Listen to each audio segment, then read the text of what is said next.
নমস্কার, শুরু করছি হট সিট। আজকের হট সিটের অতিথি সিপিএম পলিট ব্যুরো সদস্য মোহাম্মদ সেলিম।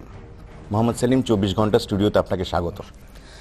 জন্ম খিদিরপুরে, বেড়ে ওঠা মোটামুটি অসচ্ছল পরিবেশেই, সংগ্রাম ছোটবেলা থেকেই। সেখান থেকে পলিট ব্যুরো সদস্য, সিপিএম এর পোস্টার বয়। জার্নিটা কিরম ছিল? যেরকম হয় সাধারণ মধ্যবিত্ত পরিবারে, খুব অসচ্ছল বলবো না, খুব সচ্ছল বলবো না, আপস অ্যান্ড ডাউনস থাকে মধ্যবিত্ত পরিবারে যেরকম হয়। খুব ছোটবেলায় ভালোই ছিল, 9 ভাই বোন ছিল, হ্যাঁ স্বাভাবিক। এবং তার মধ্যে দাঁড়িয়েও শিক্ষা দীক্ষা ওপরে বাবা জোর দিয়েছেন, তিনি শিক্ষানুরাগী মানুষ ছিলেন। তার ওপর ভিন্ন সময় যারা সঙ্গী সাথী যা জুটেছে, তারা ভালো লোকজনই জুটেছে, মাস্টারমশাই থেকে আরম্ভ করে, কলিগ থেকে আরম্ভ করে, কমরেডরা পর্যন্ত। তাদেরও একটা আছে, সবচেয়ে বেশি স্কুল মাস্টারমশাই, কলেজের অধ্যাপক, বিশ্ববিদ্যালয়ের অধ্যাপক, তাদের একটা ভূমিকা থাকে শেপ দেওয়ার। আবার রাজনৈতিক যারা গুরু, যাদেরকে দেখেছি, বয়স্ক মানুষ, যাদের আন্দোলন সংগ্রাম অনুপ্রাণিত করেছে, যাদের 50, 60, 70 দশকের ইতিহাসটাকে পরবর্তীকালে এগিয়ে নিয়ে যাওয়ার ক্ষেত্রে ভূমিকাটা পালন। আরেকটা যেটা হয়েছে, আমি পোস্টার বয় নই। এটা বলে পোস্টার বয়টা একটা গালাগাল দিয়ে শুরু হয়েছে, কারণ এক সময় যারা হিন্দু সাম্প্রদায়িক ছিল তারা মৌলানা আবুল কালাম আজাদকে বলতো কংগ্রেসের পোস্টার বয়। কিন্তু মৌলানা আবুল কালাম আজাদ কোনো পোস্টার বয় ছিলেন না। তিনি ন্যাচারালি তার শিক্ষা, তার দীক্ষা, তার ফলোয়ার্স এবং তার কাজকর্ম থেকে তিনি কংগ্রেসের সভাপতি ছিলেন। কিন্তু এরকম হয় অনেক সময়, একটু যেরকম একটা ধরে নেওয়া হয় এক রকমের লোক থাকবে, তার সঙ্গে একটু অন্য রকমের যেটা স্টিরিওটাইপ ভাঙে যদি, তার অনেক সময় তাকে পোস্টার বয় হিসেবে ট্রিট করা হয়। যেমন বিজেপির সিকান্দার ভক্তকে বলা হতো পোস্টার বয়, কিন্তু সেটা নয়। এটা বিশেষত আমি দুটো নাম এই জন্যই বললাম, যদি পোস্টার বয় বলতেই হয় তাহলে যাদেরকে নায়ক নায়িকা, গায়ক গায়িকা, যাদেরকে স্টুডিও থেকে নিয়ে আসা হয় বা যাদেরকে প্লান্ট করা হয় ওপর থেকে, লেট লাইফে যেমন মনে হয় সব হলো, এবার একটু রাজনীতিতে কাজে লাগানো যাক, সেরকম লোকগুলোকে পোস্টার বয় বললে তাও বলা যায় যাদের পোস্টারে মুখ আছে, যেমন দেব ধরো, হ্যাঁ। কিন্তু আমরা সেরকম দেবদেবী নই। রাজনীতি করব এই সিদ্ধান্তটা কবে নিলেন? ইমার্জেন্সি, জরুরি অবস্থার সময়। আমি যখন হায়ার সেকেন্ডারি পরীক্ষা দিয়েছি, ফার্স্ট ইয়ার ভর্তি হয়নি, তখন তো ওই সময় কী হতো, পরীক্ষার রেজাল্ট বেরোতে 4 মাস 5 মাস সময় লাগতো, এখন যেমন আবার হচ্ছে আর কি, মাঝখানে 60 দিনের মধ্যে 40 দিনের মধ্যে রেজাল্ট বেরোতো। তো এত অনিয়ম হয়েছিল, ব্যাকলগ ছিল। তো একটা বড় সময় পেলাম, লাইব্রেরিতে যেতাম, পড়াশোনা করতাম, আর এদিকে সব গল্প শুনতাম, জয়প্রকাশ নারায়ণ গ্রেপ্তার, বিভিন্ন রকম, এগুলো প্রভাবিত করতো। আর লাইব্রেরিতে এক মাস্টারমশাইয়ের সঙ্গে আলাপ হয়ে গেল, যিনি কমিউনিস্ট বা প্রাক্তন কমিউনিস্ট বলতে পারো, যিনি আমাকে নির্দিষ্ট দিকে আমার পড়াটাকে, তখন সাহিত্য পড়ছি, বিভূতিভূষণ শেষ করব, বঙ্কিমচন্দ্র শেষ করব, রবীন্দ্রনাথ শেষ করব, শরৎচন্দ্র শেষ করব, তখন তিনি আমাকে ইতিহাস, রাজনীতি, সমাজ দর্শন এগুলোর দিকে একটু উৎসাহিত করলেন। বিশেষ কোনো রাজনৈতিক নেতা যাকে দেখে মনে হয়েছিল না ইনি আমার আদর্শ, এর মতোই আমি রাজনীতি করতে চাই, এরকম কেউ ছিলেন কি ক্যারেক্টার? অবশ্যই। আমি সর্বক্ষণিক কর্মী হতাম না, আমি পুরোপুরি রাজনীতি করতাম না। হয়তো বিশ্ববিদ্যালয়ে পড়ে কোনো পেশায় যেতাম, কম্পিটিটিভ পরীক্ষা দিতাম বা আদালতে যেতাম, ল পড়ে প্র্যাকটিস করতাম। কিন্তু প্রমোদ দাশগুপ্ত ছাত্র আন্দোলন থাকার সময় আমার নেতাদের দৌলতে, আর শেষ দিকে প্রমোদ দাশগুপ্ত যখন অসুস্থ, তখন তার সঙ্গে একটু আমার ঘনিষ্ঠতা বাড়ে। আমাদের ভলেন্টিয়ার হিসেবে তখন তার সঙ্গে থাকতে হতো। তাকে দেখে মনে হলো যা একজন লোক রাজনীতিও করতে পারে। ততদিন একদম রাজনীতিতে ঝাঁপিয়ে পড়েছেন, একদম সর্বক্ষণের কর্মী। তখন আমি না, তারপরে প্রমোদ দাশগুপ্ত মারা যাওয়ার পরে আমি সিদ্ধান্ত নিলাম সর্বক্ষণের কর্মী হব। তার আগে আমাকে প্রস্তাবও দেওয়া হয়েছিল, কিন্তু আমি ঠিক তখনও রাজি হইনি। এখন কি কষ্ট হয় সেই পার্টিটার আজকে এই অবস্থা? কেন কষ্ট হবে? এত মানুষের সঙ্গে সাক্ষাৎ, এত মানুষের অধিকার নিয়ে লড়াই, অন্যায়ের বিরুদ্ধে প্রতিবাদ করা, হক কথা সোচ্চারে বলার, এবং এত অভিজ্ঞতা, এত জাত পাত, ধর্ম, বর্ণ, এলাকা, গ্রাম, শহর, রাজ্য নির্বিশেষে সব মানুষের একটা বিশ্ববিখ্যাত তৈরি হয়েছে। যে কোনো ঘটনাকে দেখলে আমি একটা আবেগে ধাবিত হয়ে যাই না, কারণ তার পেছনে কি আছে, আগে কি আছে। সেখানে দাঁড়িয়ে যখন ধর্ম নিয়ে হানাহানি হচ্ছে, তখন মনে হয় না একজন মার্ক্সবাদী হিসেবে একটু এদিক ওদিক করে, আজ পশ্চিম এশিয়ায় যা হচ্ছে, বাংলাদেশে যা হয়েছে, পাকিস্তানে পেশোয়ারে যা হয়েছে, আমাদের এখানে যা হচ্ছে এখন প্রতিদিন, আজকে জওহরলাল নেহরু বিশ্ববিদ্যালয়ে যখন দেখছি, যখন দাঁড়িয়ে হায়দ্রাবাদে যখন দেখছি যে কীভাবে রাষ্ট্রযন্ত্র একটা ছাত্র শক্তিকে নিষ্পেষিত করতে চাইছে, আর সেই রাজনীতি তাকে কীরকম প্রেরিত করছে রুখে দাঁড়ানোর জন্য, জেলে গিয়েও লড়ছে। আজকে আজকে যখন যাদবপুর বিশ্ববিদ্যালয়ে আমি পড়াশোনা করেছি, যখন দেখলাম ওটা গাঁজার আড্ডা, ঠেক এসব বলছেন যুবরাজ এখানকার, এবং পুলিশকে দিয়ে, ভাইস চ্যান্সেলরকে দিয়ে যখন তাদের কণ্ঠস্বরকে দাবানোর চেষ্টা হয়েছে, তখন হোক কলরবের নামে দলমত নির্বিশেষে যেরকম মানুষ রাস্তায় নেমে এলেন, এবং রাষ্ট্রশক্তিকে যখন প্রেসিডেন্সি কলেজে যখন আক্রমণ করলো গুন্ডা বদমাইশরা, শিক্ষামন্ত্রী যখন বললেন ওই বর্ষাটা কোথা থেকে এসেছিল, কোন কলেজ থেকে এসেছিল, পরে দেখা গেল যাকে দোষী করেছিলেন তাকে দলে নিয়ে নিলেন, তখন তো ন্যায় অন্যায়টা পরিষ্কার দেখা যায়। যখন টাকার লুট দেখছি, হরির লুট দেখছি, আমার সঙ্গে বসেন সাংসদে, অথচ টাকা পটস্ত করছেন, তখন দাঁড়িয়ে মনে হয় যে এই রাজনীতি করেছি বলেই তো এদেরকে এক্সপোজ করতে পারছি না, তো সবই তো ভেজাল বলে ধামাচাপা হয়ে যেত। না, আমি যেটা জাস্ট সাংবাদিক হিসেবে জানতে চাইছি, এটা আমার জানার খুব ইচ্ছে। একটা বিশাল অট্টালিকা ছিল, সুদৃঢ় তার ফাউন্ডেশন, তার পিলার, হঠাৎ হুড়মুড় করে ভেঙে পড়লো কেন? আমি সত্যি এটা কিন্তু জাস্ট আপনি ফ্র্যাঙ্ক অ্যাডমিশন চাইছি একটা। তার অনেক কারণ থাকে, এবং এটাই হয় সভ্যতার ইতিহাস যদি দেখো, হিস্ট্রি অফ ম্যানকাইন্ড যদি দেখো, মানব সভ্যতার ইতিহাস দেখো, তাহলে তোমার যদি মনে হয় আজকে যেটা অট্টালিকা আছে সেটাই থাকবে, পুরনো কাছারি বাড়ি দেখোনি জমিদারের, বিভিন্ন ভগ্ন মন্দির দেখোনি যেখানে দাঁড়িয়ে হয়তো দিনরাত পুজো হতো, হ্যাঁ, সেখানে কেউ প্রদীপ জ্বালাতে যাচ্ছে না।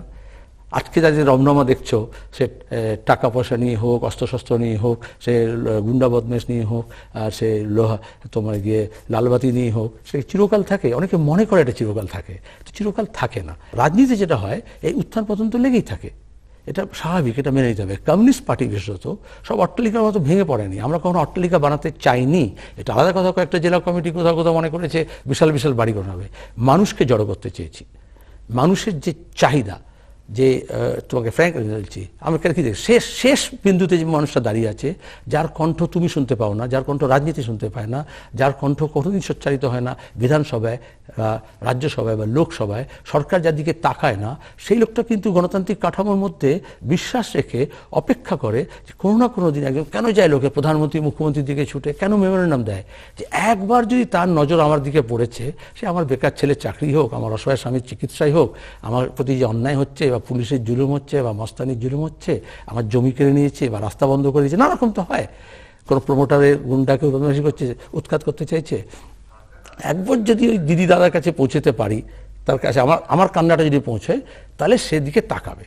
কিন্তু এই একটা বড় অংশ দিকে তাকায় না, তাকানো হয় না, আমি এই আমলটা বলছি না, আর তাদের পৌঁছতে পারে না। তখন দাঁড়িয়ে রাজনীতি এই সুযোগ করে দেয়, কমিউনিস্ট পার্টি তার গণসংগঠন, ছাত্র, যুব, কৃষক, মহিলা, এই সংগঠনগুলো সুযোগ করে দেয় এই প্রান্তিক মানুষের সঙ্গে যোগাযোগ করা। যখনই সেটা যোগাযোগটা দৃঢ়তা হারায়, যখনই সেটা তোমার গিয়ে একটু ভঙ্গুর হয়ে যায়, তখনই দাঁড়িয়ে এই যে তুমি যেটা বলছো, শক্তিটা তো মানুষ, সবার উপরে মানুষ সত্য, সেই মানুষের সঙ্গে যদি যোগাযোগ একটু বিচ্ছিন্ন হয় বা কমজোর হয়, তখন সেটা তার গ্রহণযোগ্যতাও হারায় কিছুটা, তখন তার যে আদর্শ বিশ্বাস সেটাকে দাঁড়িয়েও কিছুটা কমজোরি দেখা যায়। আর কমিউনিস্ট পার্টি কি করে, আবার তখন ফিরে তাকায়, আমি ধরুন কোথায় ভুল হলো, এটাই তো আমরা করলাম, কোথায় অন্যায় হলো। আমি যখন ভোটে হারলাম গতবারে, আমাকে বললো কেউ যন্ত্রটা দেখুন, এই ইলেকশন মেশিনে গন্ডগোল হয়, আমাদের যন্ত্রের কোথায় গন্ডগোলে সেটা দেখি। মানুষকে নিত কারবার, আমাদেরকে আচার ব্যবহার, কথাবার্তা, উবাচ ব্যবহার, কোথায় গন্ডগোলটা হলো, তারপর আমরা বার করলাম। আমরা যেরকম করিনি, যখন নারদকাণ্ড দেখছো বা চিট ফান্ড দেখছো, আমরা কাউকে ডিফেন্ড করার চেষ্টা করিনি। বড় বড় দিগ্গজ নেতা, তাদেরকে হয় কিনারা করা হয়েছে, নাহলে বার করে দেওয়া হয়েছে। সবটাই যে বার করা হয়েছে তা নয়, তবে তো সূর্য মিশ্র ব্রিগেড প্যারেড গ্রাউন্ডে গিয়ে দাঁড়িয়ে বলতে পারেন জনসভায়, কোনো দল এই সাহস দেখাতে পারবে না যে আমরা অনেককে বার করেছি, আরও এমন অনেকে আছেন, হয়তো তাদের মধ্যে কেউ কেউ ব্রিগেডের লোক নিয়ে এসছেন, কিন্তু যেটা আসল কথা সেটা হচ্ছে মানুষের প্রতি দায়বদ্ধতা। আমি ধরুন 28 বছর হয়ে গেল আমার প্রফেশন, আমি পশ্চিমবঙ্গের গ্রাম মোটামুটি ঘোরা আছে, যে কোনো গ্রামে গিয়েছি, একটা বাড়িতে অন্তত সিপিএমের পতাকা পেয়েছি, প্রত্যন্ত গ্রামে, সে যে কোনো জায়গায় হোক, অন্তত জানি সিপিএমের সংগঠন প্রত্যেকটা গ্রামে আছে, সিপিএম সমর্থক, বাম সমর্থক, এবং সেটা সত্যিকারের জেনুইন, তারা ভালোবেসে শ্রদ্ধায় বামফ্রন্টকে তারা সমর্থন করতেন। তো সেই জায়গা থেকে, যেখানে প্রত্যন্ত জায়গাতে, সেই যোগাযোগটা কেন বিচ্ছিন্ন হয়ে গেল, যেটা আপনি বলছেন? না, সেই যোগাযোগটা বিচ্ছিন্ন হয় আত্মতুষ্টি না বহুদিন ক্ষমতায় থাকার? আমি এখন যেটা বলবো সেটাকে তুমি আত্মতুষ্টি বলতে পারো, সেটা আগে থেকে কেভিট করে দিলাম।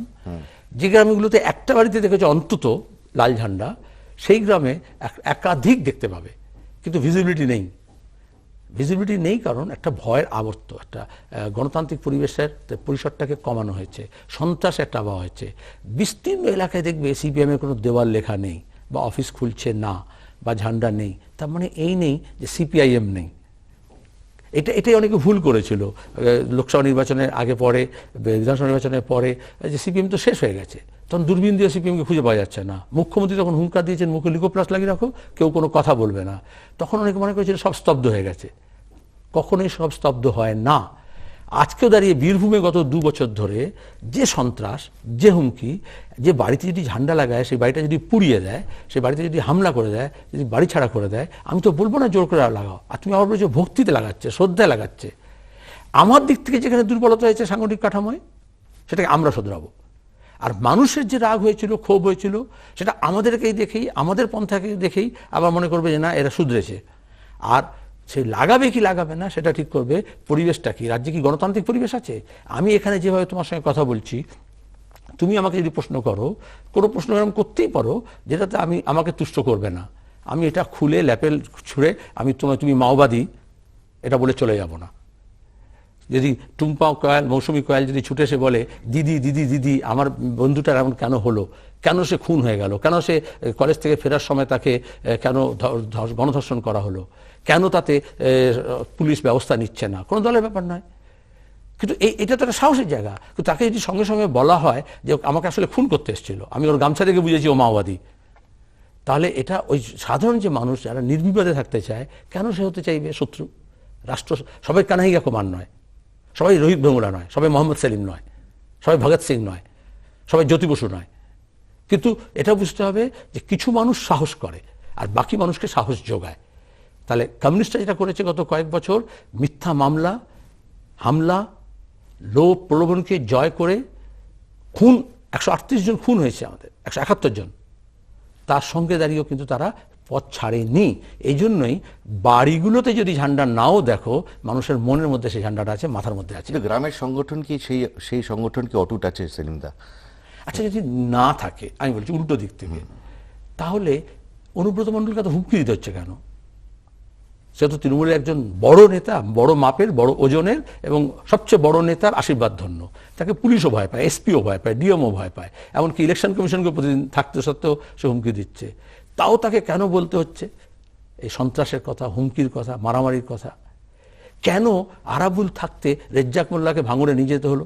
আমি বলছি, যদি ভাঙড়ে সিপিএম নেই, বামপন্থী শেষ, লাল ঝান্ডা নেই, তাহলে সেখানে আবার লাল ঝান্ডারই একটা যাতে লাল চিহ্নে দিয়ে যাতে তৃণমূল লেখা হয়, এটা কেন চলছে? এটা কি ক্যানিং, ভাঙড়ে তো সিপিএম শেষ হয়ে যাওয়ার কথা। আমি পরিষ্কার কথা বলছি, কেন আবার সিদ্দিকুল্লাহ চৌধুরীকে, তাহলে যদি সব মুসলমান যদি দিদির গুণগানে ব্যস্ত হয়, যদি মৌলানা বরকতি যদি গোটা রাজ্যের মুসলমানদের ইমাম হয়ে যায় এবং পথপ্রদর্শক হয়ে যায়, তাহলে কেন আবার জমিয়তুল উলামা হিন্দকে ভেঙে সিদ্দিকুল্লাহ চৌধুরীকে তৃণমূলে প্রার্থী করতে হয়? ইদ্রিস আলী কাফি ছিল, সুলতান আহমেদ কাফি ছিল। আরেকটা জিনিস অবাক লেগেছে, ধরুন মুসলমানরা, অন্তত পশ্চিমবঙ্গের মুসলমানরা ট্র্যাডিশনালি হয় কংগ্রেসকে সমর্থন করেছে এবং পরের দিকে বামফ্রন্টের অন্ধ সমর্থক ছিল।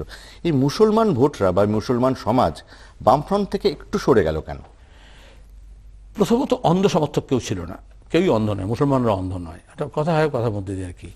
আর মুসলমানরা কখনই পশ্চিমবঙ্গে স্বাধীনতার আগে, স্বাধীনতার পরে, বাম আমলে, কংগ্রেস আমলে, এখনো নির্বিশেষে এক দলের পক্ষে তা নয়। অনেকে এরকম হোমোজিনিয়াস মনে করে। তারা তো নাগরিক, তাদের মধ্যে কেউ শ্রমিক, কেউ জমিদার, কেউ জোরদার, কেউ মৌলানা, মৌলবি, কেউ 5 ওয়াক্তের নামাজি, কেউ আবার শহুরে, কেউ একটা দিনমজুর। তাহলে এটা তো মিক্সড আছে। তাহলে তাকে আবার তার মধ্যে কেউ বাঙালি আছে, কেউ অবাঙালি আছে। তাহলে সিদ্ধান্তটা এক হয়ে সবাই দলে দলে যাচ্ছে, হার্ড ইনস্টিংক্ট এটা মনে করা হয়। যারা তাদেরকে মানুষ না মনে করে না, তারা মনে করে ভোট ব্যাংক, তারা মনে করে এরা হচ্ছে হার্ড ইনস্টিংক্ট। কিন্তু মমতা বন্দ্যোপাধ্যায় কিন্তু একটা সাইজেবল পোর্শনকে নিজের দিকে আনতে সক্ষম হয়েছেন, এবারে কি হবে সেটা জানি না।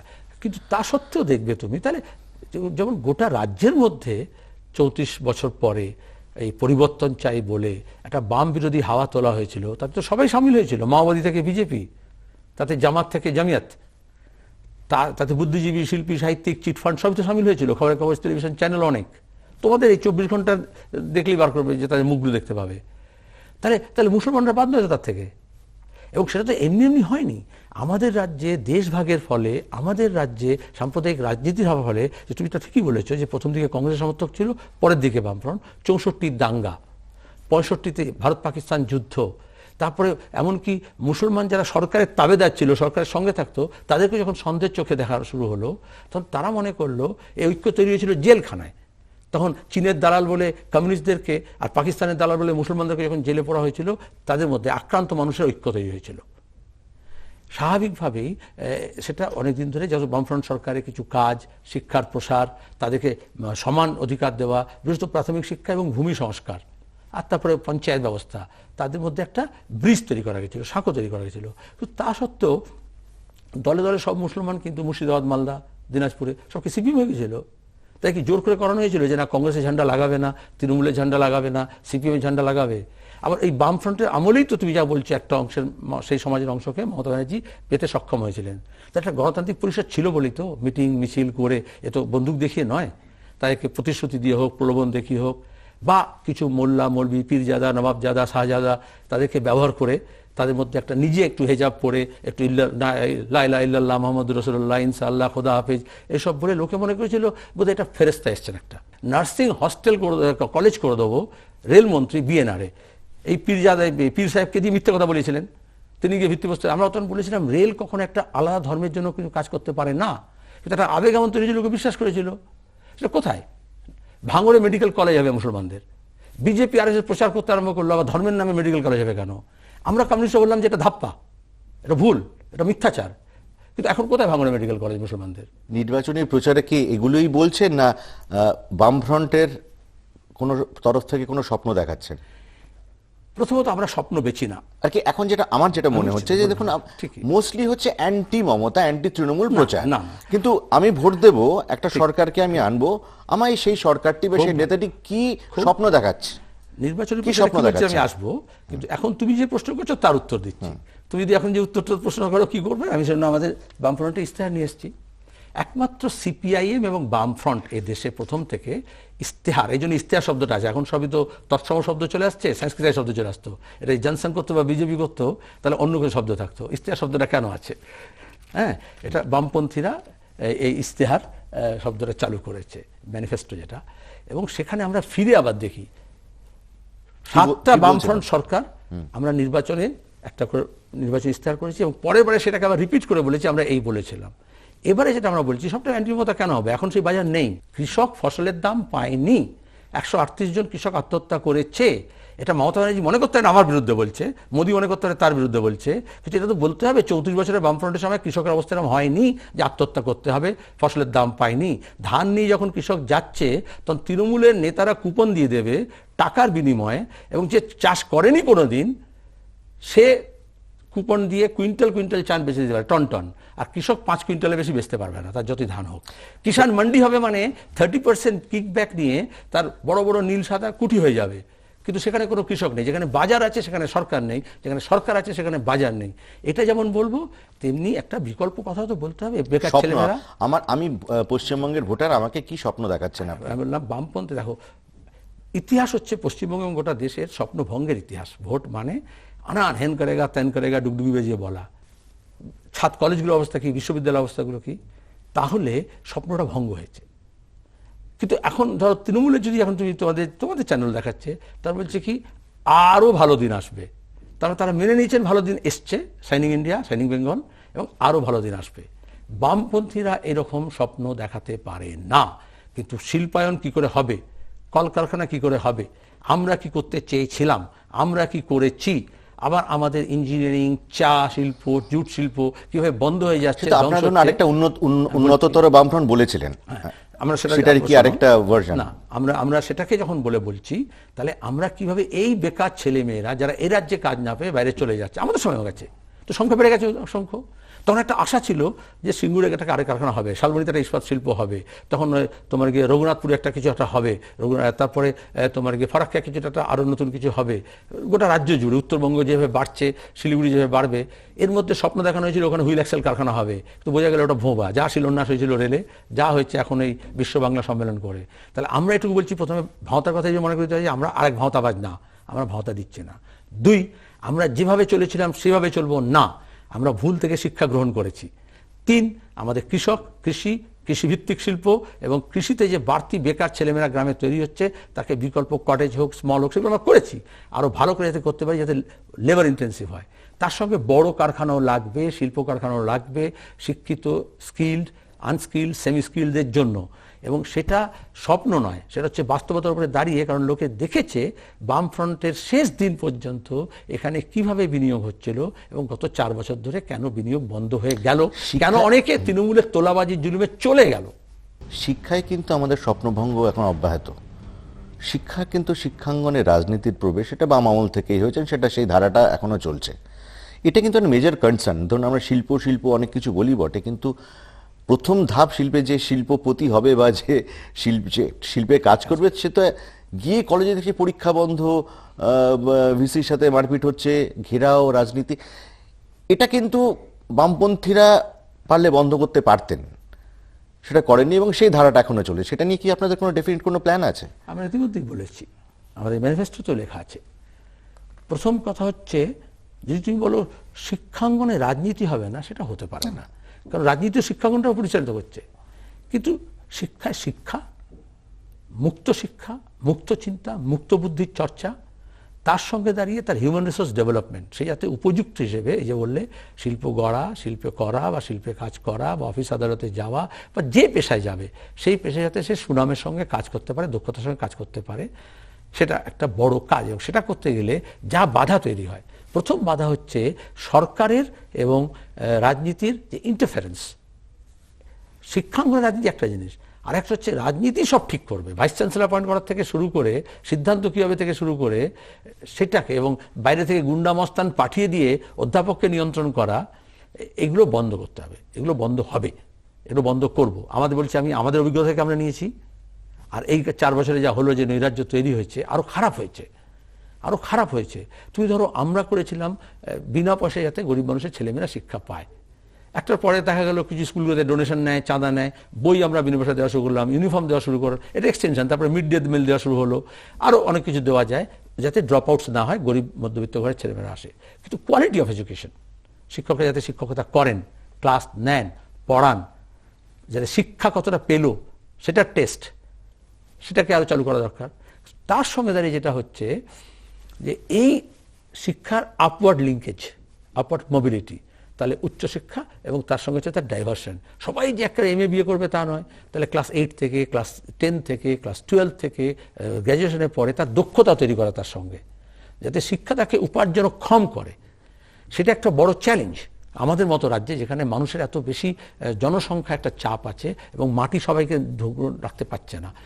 এটা করা একটা বড় চ্যালেঞ্জ। কিন্তু তার থেকে বেশি হচ্ছে, যদি কেউ বলে, সে স্মৃতি ইরানি বলতে পারেন, পার্থ চ্যাটার্জিও বলছেন, যে আমরা মাইনে দিচ্ছি, আমরা ঠিক করব না, তাহলে স্বাধিকার, গণতান্ত্রিক পরিবেশ, শান্তি বিশ্ববিদ্যালয়, কলেজে, ক্যাম্পাসের মধ্যে তখনই থাকবে যখন পরিবেশটা শান্তির উপযুক্ত হবে। এবং তার জন্য এই ইন্টারফারেন্স, রাজনীতির ইন্টারফারেন্স, আন্ডার সেক্রেটারি ইন্টারফারেন্স হতে পারে, মন্ত্রীর হতে পারে, সরাসরি কেন হবে, গভর্নরের বা কেন হবে, তাহলে এই ইন্টারফারেন্সটা কমাতে হবে। এটা অনেক বেশি বেড়ে গেছে।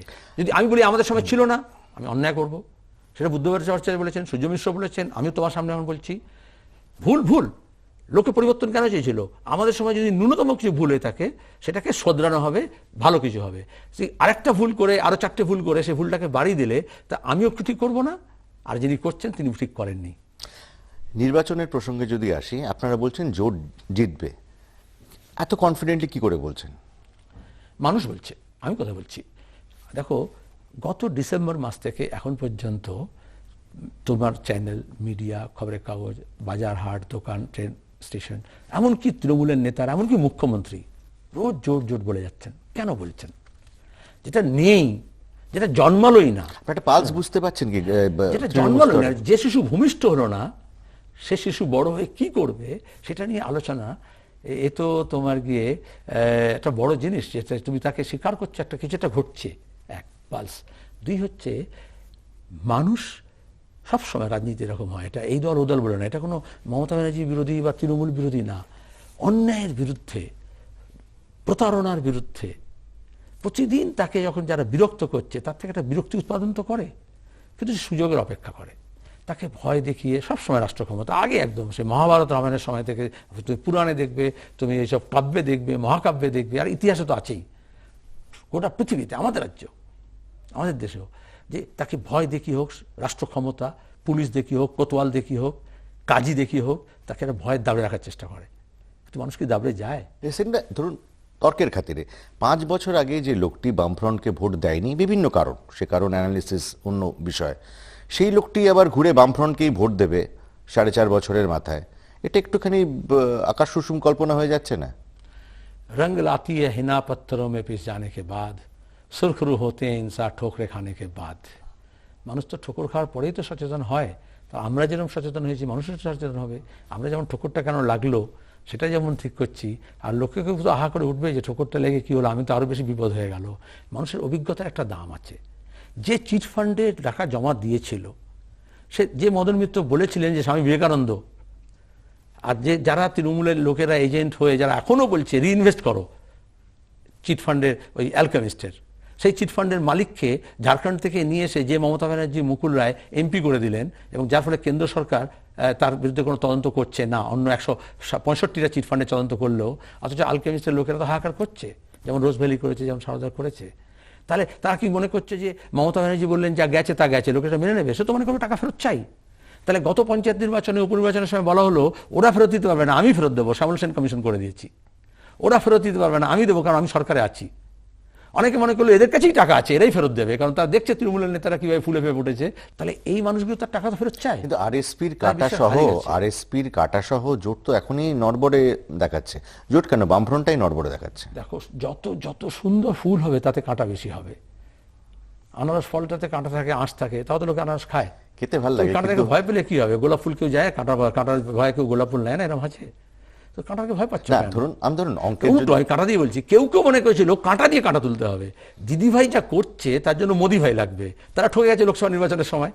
বামফ্রন্টকে তোরা ভোট দিতে যায়নি, 5 বছর আগে বললে তো, তাহলে 2 বছর আগে তারা মনে করলো কেউ কেউ যে দিদি ভাইকে দিয়ে হবে না, মোদি ভাইকে দিয়ে হবে। আর কেউ কেউ মনে করলো, আমাদেরও সমর্থক কেউ কেউ আছে, যে না আপনারা নরম লোককে দিয়ে হবে না, বুদ্ধবার্চের মতো লোককে দিয়ে হবে না, এরা 56 ইঞ্চির মতো লোক চাই, যে একদম টাইট করে দেবে। আর উনিও বললেন চিট ফান্ডের সব কেলেঙ্কারি একদম ফাঁস করে দেবো। ও দিদি টাকা কোথায় গেল, লোকে ঠকে গেল। আমি বলছি কাঁটা দিয়ে কাঁটা তুলব না, ফুল আর কাঁটা দুটোই থাকবে। বুদ্ধদেব ভট্টাচার্যকে নরম বলেন, আপনার কি মনে হয় যে বুদ্ধদেব ভট্টাচার্য তখন সিঙ্গুরের সময় যদি নরম না হয়ে গরম হতেন, তাহলে হয়তো এতদূর বামফ্রন্টকে হয়তো জমি হারাতে হতো না? দেখো, পরে অনেকে সারমাইজ করতে পারে, চোর পালালে বুদ্ধি বাড়ে, কিন্তু সেই সময় যখন সিদ্ধান্ত নিতে, সেই সময় পরিপ্রেক্ষিতে নিতে হয়। আমি এখন এটাও বলতে পারি যুধিষ্ঠির ওরকম না পাশা খেলায় না বসলেই পারতেন, হ্যাঁ, কিন্তু তখনকার ঘটনাকে তখনকার নিরিখে বিশ্বাস করে ব্যাখ্যা করতে হবে। জোটের কথায় যদি আবার ফেরত আসি, কংগ্রেসের সাথে জোট না আসন সমঝোতা, এটা একটু ক্লারিফিকেশন আর কি। আচ্ছা, আমি তো বললাম যে শিশু ভূমিষ্ঠ হয়নি, অনেকে এটা একটু বাড়তি গুরুত্ব দিয়ে দেখা হচ্ছে, কিন্তু আমি যদি বলি কিছুই নেই, মানুষ মনে করছে যে এই বিপদ থেকে পরিত্রাণ আপনি দিতে পারেন। কিন্তু গণশক্তির অফিসে মিটিং হচ্ছে কি করে তাহলে? গণশক্তি বলে গণশক্তি, মানুষের জোট, যেখানে গণশক্তি সেখান থেকে তো তৈরি হবে। এই মানুষের জোট বামপন্থীরা নেতৃত্ব দিচ্ছে। বামপন্থীরা 1 বছর আগে ব্রিগেড প্যারেড গ্রাউন্ডে, আমি নিজে সাক্ষী, রাজ্য সম্মেলন হয়েছে মার্চ মাসে, সেই জ্বালাময়ী বক্তৃতা। তারপরে আমরা স্লোগান দিয়েছিলাম তৃণমূল হাটাও, বাংলা বাঁচাও, বিজেপি হাটাও, দেশ বাঁচাও। তখন নারদকাণ্ড হয়নি, তখন অনেকে বিশ্বাস করছিল বোধহয় চিটফান্ডের টাকা দিদি ফেরত দেবেন। তখনও মুসলমান মনে করছিল ভাঙড়ে একটা মেডিকেল কলেজ হবে, 10,000 মাদ্রাসা হবে। তখনও এমএসকে এসএসকে টিচারদেরকে মেরে তাড়ানো হয়নি, তখনও চাকু দিয়ে মাদ্রাসা বোর্ডের সামনে থেকে মাদ্রাসার শিক্ষকদেরকে, গ্রাম বাংলা থেকে যারা এসেছিল তাদেরকে পোষা গুন্ডা দিয়ে তাড়ানো হয়নি। যে জাগরণ হচ্ছে, যে গণ অভ্যুত্থান হচ্ছে, এটা গণশক্তি থেকেই তো হবে। একটা ঠিক আছে, সেটা বুঝলাম, মেটাফর ব্যবহার করেছি। ঠিক আছে, গণশক্তি সেটা বুঝলাম। বিজ্ঞাপন দিলাম গণশক্তি কতটা বিনা পয়সায়, আমরা তো পয়সা দিয়ে বিজ্ঞাপন দিতে পারছি না। না, আমার যেটা একটা জিনিস অদ্ভুত লেগেছে, আমি সত্যি ফ্র্যাঙ্কলি স্পিকিং, যে ধরুন কংগ্রেস তরফ যে আপনাদের সঙ্গী, যে মানুষের জোটের যে জোট সঙ্গী, আপনার মানুষের জোটের সঙ্গী আর কি, মানে হাইকমান্ড থেকে কোনো স্টেটমেন্ট নেই, সোনিয়া গান্ধীর কোনো বক্তব্য নেই, রাহুল গান্ধীর কোনো বক্তব্য নেই। দিল্লিতে মিটিং হচ্ছে, আধুরবাবু এসে বলছেন যে জোট প্রক্রিয়ায় ওটা সায় দিয়ে দিয়েছেন। সিপি যোশী ভারপ্রাপ্ত, তারও নেই। ইভেন সেন্ট্রাল কমিটি পলিট ব্যুরোরও সেই অর্থে কোনো অফিসিয়াল স্টেটমেন্ট নেই। গণতান্ত্রিক জোট যেরকম হয় এরকম গোল গোল কথা আমরা শুনে আসি, কিন্তু কংগ্রেসের সাথে যে একটা হাত মিলিয়ে একটা মানুষের জোট করার যে একটা অফিসিয়ালি কেউ আসছে না, কেউ সূর্যবাবু বলছেন কোনো মিটিংয়ে, বুদ্ধবাবু কোনো মিটিংয়ে বলছেন, কিন্তু জোটটা একটা তো করতে হয়, একটা আন্ডারস্ট্যান্ডিং গণশক্তি অফিসেই বসে মিটিংটা করতে হয় যে আমার এই সিট ছাড়বো, এই সিট ছাড়বো না, মালদা কংগ্রেসের দুর্গ, মুর্শিদাবাদ কংগ্রেসের দুর্গ, সেখানে বাবা আপনারা একটু সরে দাঁড়ান, এগুলো তো আলোচনা করতে হয়। তো সেটাকে অদ্ভুত লেগেছে একবার। যথার্থ সাংবাদিক, আমি খুব তোমাকে আই ভ্যালু ইউর অ্যাসেসমেন্ট। আর এটাই তো মজারও এবং এটাই বাস্তবতাও, কোনো অস্বীকার করছি না আমি। লোকে কি জানে জোট মানে হচ্ছে, ফ্রন্ট মানে হচ্ছে, বা common manifesto থাকে, হ্যাঁ। সমঝোতা মানে হচ্ছে, কমন ম্যানিফেস্টো হোক বা না হোক, সব নেতারা হই হই করে হাত ধরে দাঁড়াবে, শহীদ মিনারের ময়দানে হোক বা মাহাতি সদনে হোক, বা একটা প্রেস কনফারেন্স করবে, তারপরে বলবে, তাই তো, বা একটা জয়েন্ট স্টেটমেন্ট দেবে। এগুলো তুমি ট্র্যাডিশনাল হয়ে গেছো, তুমি একটু, আমি ভাবতাম মডার্ন মনে করতাম, তোমাদের এসে গেছে ওই পুরনো দিনের ধ্যান ধারণা থেকে তুমি এটাকে দেখছো। এখন যুগ পাল্টেছে, দিন পাল্টেছে, আর সময় পাল্টেছে। যেমন এখন দেখছে সোশ্যাল মিডিয়া, তোমার একজন সাংবাদিক যেমন বীরভূমে যদি যেতে যেতে দেখে কোনো তৃণমূলের ঝান্ডা নেই, সিপিএম এর কোনো ঝান্ডা নেই বা সিম্বল নেই, তার থেকে যেমন বিচার করে নেয় যে সিপিএম নেই। হ্যাঁ, এটা হচ্ছে তোমাদের হ্যালুসিনেশন হতে পারে, ইলিউশন হতে পারে। তাহলে দেখো, কমিউনিস্টরা সবচেয়ে বেশি যেমন যেমন পরিস্থিতি পাল্টায় সেরকম সেরকম তোমাকে তোমার স্ট্র্যাটেজি পাল্টাতে হয়, ট্যাকটিক্স পাল্টাতে হয় পরিস্থিতির অনুযায়ী। এবং কমিউনিস্ট পার্টি এটা শেখায়, বিজ্ঞান শেখায় এটা। এক। দুই হচ্ছে, আমরা কোনো কিছু ক্যামাফ্লেজ করি না, কোনো কিছু ক্যামাফ্লেজ করছি না, কিন্তু আমি যদি একটা লক্ষ্য স্থির করি এবং সেই লক্ষ্যকে যদি মানুষ যদি গ্রহণ করে এবং মানুষ যদি তাতে হচ্ছে উজাড় করে যদি তার ভালোবাসা দিয়ে, তার উদ্যম দিয়ে, সে উদ্দামতা তৈরি করে, যখন অভ্যুত্থান হয়, আমি বললাম মানে সৈন্য অভ্যুত্থান বলছি, তুমি কি প্রেস নোট দিয়ে করে? তাহলে আমি বলছি গণ অভ্যুত্থান হচ্ছে, তুমি কেন চাইছো যে জনগণ একটা তোমাকে প্রেস রিলিজ করে দিয়ে করবে? পশ্চিমবঙ্গে গণ অভ্যুত্থান হচ্ছে। আমি ইটাহারে কর্মী সভা করতে গেলাম দুদিন পরে, ইটাহারে সিপিআই শিবকুমার মুখার্জি আছেন, সেখানে তৃণমূলের ব্লক নেতা, জেলার নেতা, তিনি বলে আপনি পার্লামেন্টে বলেছেন ওদের চোর, আমি ওই চোরদের সঙ্গে থাকতে পারবো না, আপনি আমাকে আসতে দেবেন না? আমি কি বলবো? বলেন 1100 জন কর্মী নিয়ে, কারণ ওই চোরের মুখিয়া দেখিয়েছেন। তো এখানে তৃণমূলের হাফ মন্ত্রী যা করছেন, এখানে টেট কেলেঙ্কারিতে যেমন টাকা নেওয়া হয়েছে, মামা ভাগ্নের টাকা নিয়েছে এবং মেরে দিয়েছে, আমি থাকতে পারবো না। আমি সবাই আমাদের লোকজনকে জিজ্ঞেস করলাম, বলে উনি সৎ নেতা, ওই জন্য উনি তৃণমূলে একঘরে হয়ে গেছেন, উনি কিন্তু তৃণমূল তৈরি করেছেন ওখানে। তাহলে এই মানুষের জোট যদি হয়, আমি যদি বলিও না আপনাকে তো নিতে পারবো না, আপনার গায়ে তৃণমূলের গন্ধ আছে, তো মানুষ মানুষকে তো আলিঙ্গন করবে। ধরুন যে বোফোর্স কেলেঙ্কারিতে অভিযুক্ত যে দল, সেই দল যখন মানুষের জোটের সঙ্গী হয়, যখন একজন সিপিএম ওয়ার্কার, সে তো বলবে হাত চিহ্নে ছাপ দিন, ব্যাপারটা অস্বস্তিকর নয়? এখন তো সিপিএম ওয়ার্কাররা বলছে না হাত চিহ্নে ছাপ দিন, তোমরা কিছু বার করছো সব নানা রকমের সব উদ্ভট সব স্লোগান, কিন্তু আমরা কি বলছি? আমরা বলছি এক কথা, তৃণমূলকে হারাতে আমরা সব কিছু করব এ রাজ্য থেকে, অপশাসন দূর করার জন্য, দুর্নীতিবাজদের।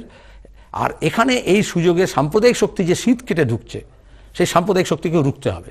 সুতরাং তৃণমূল এবং বিজেপি একে যদি রুখতে হয়, হারাতে হয়, তার জন্য আমরা বামপন্থীরা প্রাণপণে আমরা নেতৃত্ব দিতে রাজি আছি। দরকার হলে আমাদের কিছুটা ক্ষুদ্র স্বার্থ জলাঞ্জলি দিয়ে, এবং সেখানে যে পারবে তাদেরকে হারাতে, মানুষ তাদের হয়ে বলবে।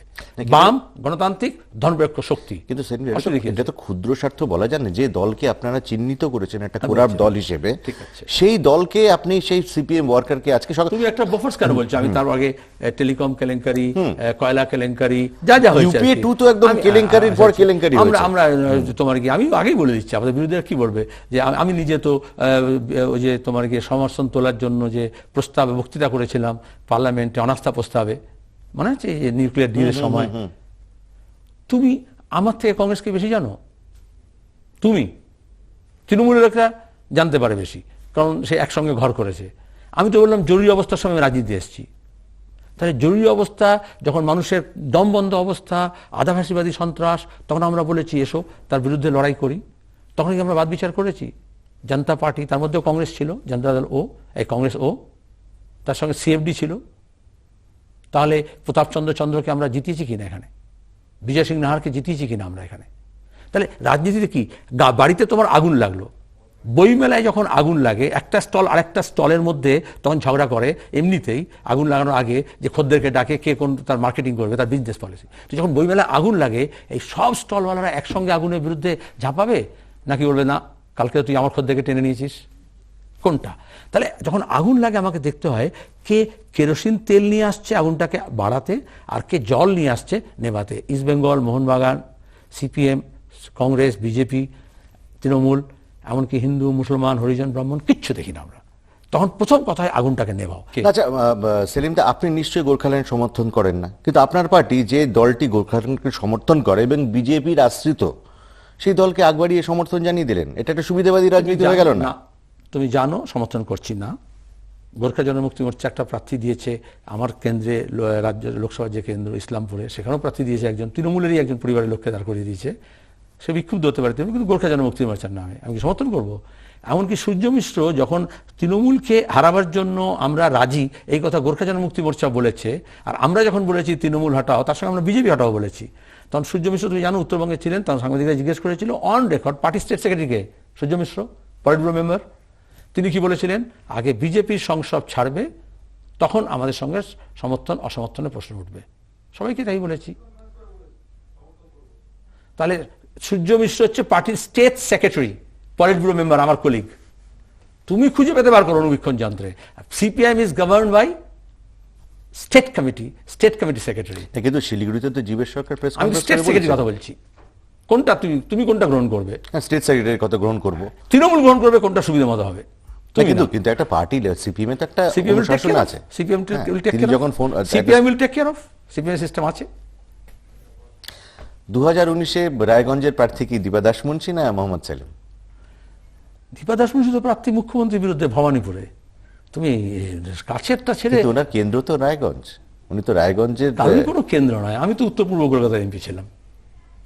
এই যে মৌরসী পাট্টা মনে করা রাজনীতি, এটাই ভুল। মানুষ এটা মনে করে না।